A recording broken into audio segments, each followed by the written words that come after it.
Okay, so we've talked about credit assets, liabilities, savings. What's the next step in getting financially ready for franchise ownership? It's time to create a personal financial statement. Okay, a personal financial statement. What is that? It's basically a snapshot of your financial health all in one document. So it brings together all the pieces we've been talking about. Exactly. And lenders, they'll want to see this when you apply for a loan. It's like your financial resume. Yeah, good way to think about it. So what are the main components of this statement? It usually has several sections. First, a detailed list of your assets with their estimated values. Everything you own and what it's worth. Right. Then a complete list of your liabilities, all your debts with the balances and interest rates. So lenders can see how much debt you're carrying. Exactly. Then a summary of your income from all sources. Jobs, investments, side hustles, the whole 9 yards. Yep. It shows you have the means to repay any loans. You've got the cash flow. Right. Then you'll list out your monthly expenses. Rent, utilities, groceries, all of it. Yes. That gives lenders a sense of your spending habits and your ability to manage money. So they can see if you'll have enough left over to make loan payments. Right. And finally, you'll calculate your net worth, which is your assets minus your liabilities. Your overall financial picture. In a nutshell. And do you just list these numbers or do you need to back them up with documentation? Documentation is key. Okay, what kind of documents? Lenders will typically want to see recent bank statements, copies of your tax returns, maybe for the past 2 or 3 years, and recent pay stubs or other proof of income. So it's about verifying the information you're providing. Exactly. Showing them it's accurate. Okay, so you've done your homework, you know your numbers, you've got your financial statement all polished up. Right. You're prepared. Now the big question, how do you actually finance this franchise? What are the options? There are actually quite a few different avenues you can explore. Okay, let's start with the traditional ones, the ones people probably think of first. Sure, traditional bank loans are a common route. Going to your local bank or credit union? Exactly. They often have decent interest rates and longer repayment terms, which can help with cash flow. Okay.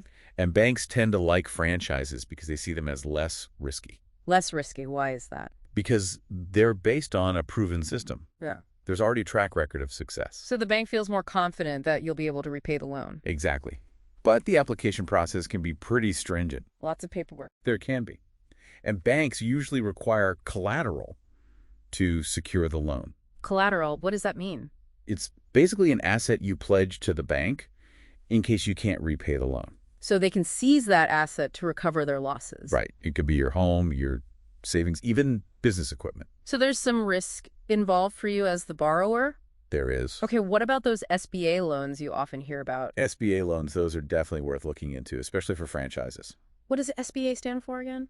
It's the Small Business Administration. Right. Now, the SBA doesn't actually lend the money directly. They're not the bank. They provide a guarantee to the bank. Okay, so they're backing you up in a way. Exactly. They're sharing the risk with the lender. And how does that benefit the borrower? Well, it can make it easier to get approved for a loan because the bank's risk is lower. Okay. And it can also lead to better terms like lower down payments and longer repayment periods. So it's a win-win. It can be. And are there different types of SBA loans? Yeah, there are a couple that are particularly popular for franchises. Oh. The 7A loan program and the 504 loan program. Okay, 7A and 504. 7A, that's a pretty versatile loan. It can be used for various purposes, working capital, equipment, real estate. So it's pretty flexible. It is. And the loan amounts can go up to $5 million. $5 million. The 504 program that's specifically for fixed assets, real estate, or big pieces of equipment. Okay. And those loans can go up to $5.5 million. So those are for major investments. They are. Now, SBA loans, they do have specific eligibility criteria, and the application process can take a bit longer. So you need to be prepared for that. But they're definitely worth exploring, and the SBA even has a franchise directory on their website. Oh, that's handy. It is. It lists SBA-approved lenders who have experience working with franchises. So it's a good resource to check out. Definitely. Now, what about the franchisor themselves? Do they ever offer financing? Yes. Franchisor financing is becoming more and more common. So they're helping their franchisees get started. Exactly. Many franchisors, they recognize that financing can be a hurdle for new business owners. So they're stepping in to help. They are. And it can take different forms. So sometimes it's direct loans, where the franchisor provides a portion of the capital. Right. They might offer lease financing specifically for equipment or the property itself. So you don't have to buy those things outright. Right. Or they might defer your royalty payments in those early months to ease your cash flow. That could be a big help. It could. And they might offer inventory financing or even help with financing the initial franchise fee. So there's a range of options. There is. And sometimes they even offer partnership opportunities or other creative financing structures. So it's worth asking the franchisor what they have available. Absolutely. One of the benefits of franchisor financing is that the approval process can be smoother. Because they already know their business inside and out. Exactly. But as always, it's crucial to carefully review the terms and conditions of any financing agreement. Make sure it's a good deal for you. Yes. Yeah. Make sure it aligns with your overall financial plan. Okay, we've talked about buying equipment as part of the startup costs, but is there another way to get the equipment you need without buying it outright? Yeah, equipment leasing is a popular option. So instead of owning it, you're renting it, basically. That's right. You make regular lease payments over a set period of time. And at the end of the lease, what happens? You usually have a few options. You can return the equipment, renew the lease, or buy it outright. Okay, so there's some flexibility there. There is. And what are the advantages of leasing? Well, it can be easier on your cash flow up front because you're not making a huge initial investment. Right. The lease payments can often be treated as operating expenses, which can have tax benefits. Okay. And it gives you the flexibility to upgrade to newer equipment more easily as your business grows. So you're not stuck with outdated technology. Exactly. But it's important to note that the total cost of leasing over the long term might be higher than buying. So you're paying a premium for that flexibility. You are. And you don't build equity in the equipment because you don't own it. So there are trade-offs. There always are. And you mentioned different types of leases. Yeah, operating leases and capital leases. Those have different accounting implications. So it's worth talking to an accountant to figure out which one is best for your situation. Definitely. And now I've also heard about people using their retirement funds to start businesses, including franchises. Right, that's called 401k, business financing, or ROBS. Or RBS. What does that stand for? Rollover as business startup. Rollover as business startup. Okay. It basically lets you use money from your 401k or IRA to invest in your business without getting hit with those early withdrawal penalties and taxes. So you're tapping into your retirement savings. You are, but it's not a simple withdrawal.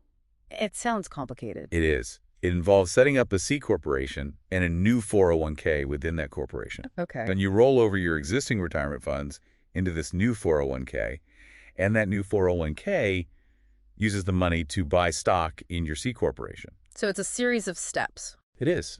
And it could be pretty complex, so you definitely want to get expert advice before going this route. Because you don't want to mess with your retirement savings. No, you don't. It's important to understand the risks involved. Right. But for some people, it could be a viable option. Okay, what about using your home to get financing for a franchise? That's where home equity loans and home equity lines of credit, or ELOE seconds, come in. So if you have equity in your home, you can borrow against it. Exactly. And what's the difference between a home equity loan and a HID-LOC? A home equity loan that's a lump sum of money with a fixed interest rate and a set repayment schedule. Like a traditional loan. Exactly. A HID-LOC that's more like a credit card. Okay. You have a borrowing limit and you can draw on it as needed. So it's more flexible. It is. And the interest rates on both home equity loans and HID-LOCs are often lower than unsecured loans. That's a plus. It is. And the interest you pay might even be tax deductible. But always check with a tax advisor on that. Always a good idea. But the big thing to remember here is that your home is the collateral for the loan. So if you can't repay, you could lose your home. That's right. It's a significant risk. So it's not a decision to take lightly. Definitely not. Okay, what if you don't want to take on debt at all? Are there other ways to fund a franchise? You could consider seeking investors or forming partnerships. Bringing in outside capital. Exactly. It could be angel investors, individuals who invest in promising startups. Okay. Or venture capital, though that's less common in franchising.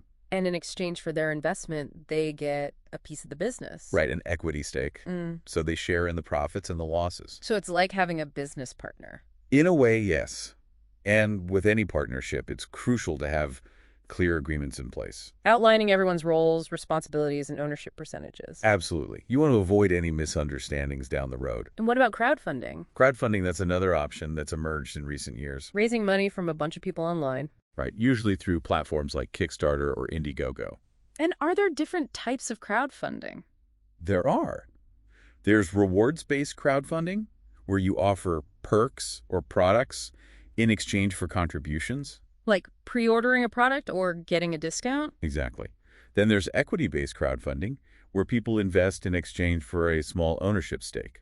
So they become mini shareholders. Right. And there's debt-based crowdfunding, which is essentially peer-to-peer lending. Borrowing money from individuals instead of a bank. Exactly. Crowdfunding, it can be a good way to access a wider pool of funders. And it can also help you market your business.